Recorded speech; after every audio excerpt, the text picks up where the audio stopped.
ایک گاؤں میں ایک بطخ رہتی تھی، بہت سیدھی سادی، بہت بھولی بھالی۔ ایک دن نہانے کے بعد وہ تالاب سے نکلی اور کنارے آ کر بدن سکھانے لگی۔ بدن کا پانی چٹکنے کے لیے بے خیالی میں پھڑپھڑاتے ہوئے ایک کانٹے دار جھاڑی میں اس کے پر الجھ گئے۔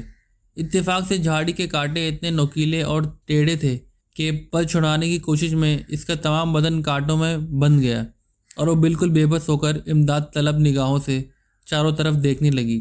اس وقت چند مرغیاں ٹہلتے اور دانہ چگتی ہوئی وہاں پہنچیں۔ دیکھ کر مخاطب کر کے انہیں بڑی عاجزی سے بولی، بہنوں، میں اس جھاڑی کے عذاب میں بری طرح پھنس گئی ہوں کہ خود سے نکل نہیں سکتی۔ خدا کے لیے مجھے اس عذاب سے نکال دو۔ ان میں سے ایک مرغی کو بطخ کی اس بیچارگی پر بہت ہی ترس آیا اور وہ اپنی تمام ساتھیوں کو امداد دینے والی نظروں سے دیکھنے لگی، لیکن وہ تمام کی تمام مغرور قسم کی مرغیاں تھیں۔ بطخ کی التجا سن کر اور سفید مرغی کا مطلب سمجھ کر برے برے منہ بنانے لگے۔ جا جا، تو ہم سے نہیں تو پھر ہماری بہن کیسے ہوئی؟ ایک بڑی حقارت سے بولی، بیوقوف نہیں تو خواہ مخواہ ہمیں آواز دے کر ہماری ساری تفریح و مزہ خراب کر دیا۔ دوسری مرغی نے اپنی چونچ کو غرور سے جھٹکا دیتے ہوئے کہا۔ سفید مرغی کو اپنی ساتھیوں کی بے رحمی پر بہت ہی غصہ آیا اور سب کو روکتے ہوئے بڑی عاجزی سے بولی، بہنوں، اس کی جان خطرے میں ہے۔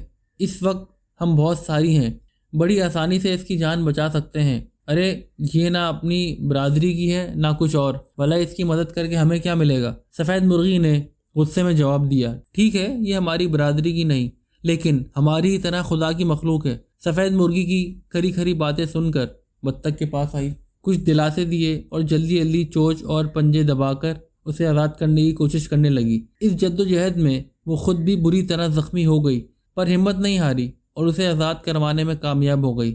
بطخ نے پہلے خدا کا اور پھر مرغی کا شکریہ ادا کیا۔ کچھ دنوں بعد اسی گاؤں میں سیلاب آ گیا اور سارے گاؤں میں افراتفری مچ گئی۔ دوسرے جانداروں کی طرح مرغیوں میں بھی بھگدڑ مچ گئی، جن میں وہ سب مغرور قسم کی مرغیاں اور سفید مرغی بھی شامل تھی۔ جان بچانے کا کوئی راستہ سمجھ میں نہیں آیا تو پھر وہ پھڑپڑاتی ہوئی ایک درخت پر پہنچ گئیں۔ ننھی سی جانیں ہر جانب پانی دیکھ کر گھبرا گئیں اور اس پانی میں انہیں چاروں طرف اپنی موت ناشتی نظر آنے لگی۔ تھوڑی دیر گزری تھی کہ وہیں بطخ تیرتی ہوئی سفید مرغی کے قریب آئی اور اس کی خیریت پوچھی۔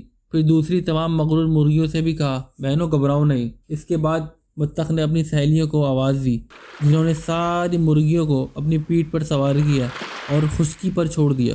خشکی پر پہنچتے ہی سب مرغیوں نے اللہ کا شکر ادا کیا، پھر بطخ کے آگے شرمندہ و ندامت سے سر جھکا کر اپنے ناروا سلوک کی معافی مانگنے لگی۔ مرغیوں کی جان بچانے کی جد و جہد میں بطخ بری طرح ہانپ رہی تھی۔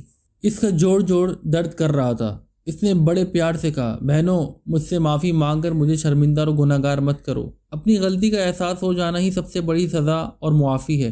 بس آئندہ اتنا یاد رکھنا کہ مصیبت کے وقت کسی مجبور بے بس کے کام آنا سب سے عظیم خدمت و عبادت ہے۔